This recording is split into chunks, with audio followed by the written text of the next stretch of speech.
Objek, kalau teks itu menggambarkan objek itu teks apa? Teks deskripsi. Kalau menjelaskan tentang proses alam atau sosial itu namanya teks apa? Eksplanasi. Iya. Kalau yang menjelaskan cerita itu teks apa? Narasi. Iya. Kalau teks yang melaporkan hasil observasi iya.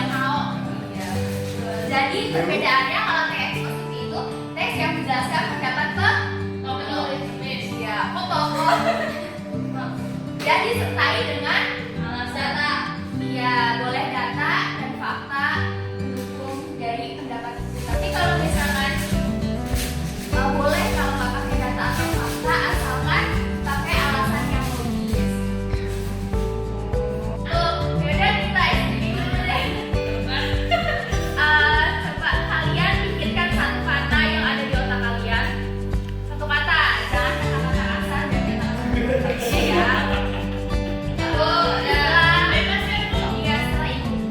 Bilang 1, 2, 3, kalian ucapin kata-kata itu dengan sangat keras banget ya.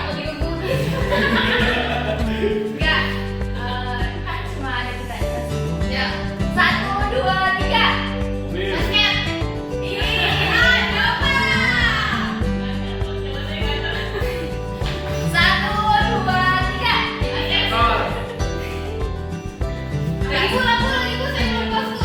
Dia bakal gitu. Tapi kurang keras kalian. Boleh. Pokoknya idenya kurang keras tuh maksudnya sendiri yang keras banget ya. Harus ganti dari kata-kata yang tadi ya. Boleh ya. Kalian juga nggak apa-apa. Boleh. Iya bu. Iya. Udah di hati saya ada. Ibu. 1, 2, 3. Tadi kamu nyebutin apa? Pacar saya sudah. Ya tadi nyebutin apa? Waktis bu. Waktis. Wangi. Hah? Wangi.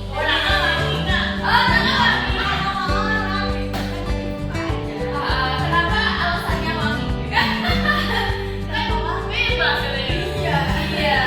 Ya itu memang doang tuh di otak. Itu wajib deh. Kenapa permen? Lagi banget kami.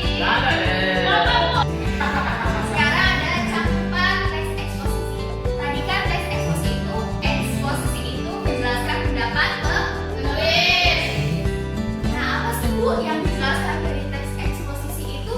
Apa cuma pendapat penulis? Terus pendapat penulis itu apa aja yang bisa dijelasin? Nah, ternyata teks eksposisi itu cakupannya luas banget anak-anak. Ada topik apa aja? Pendidikan,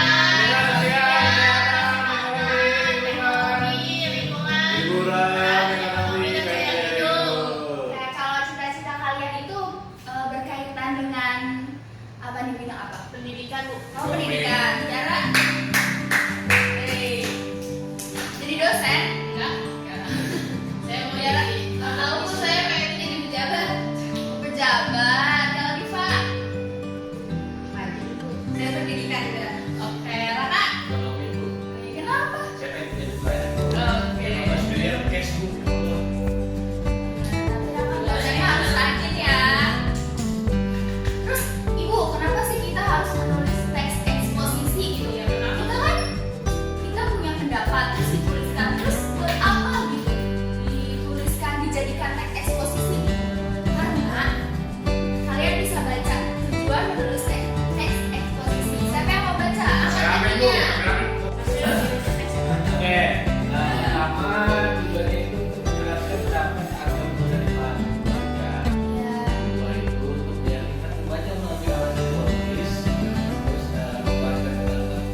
Di Jepang siswa lebih sering membuat teks eksposisi secara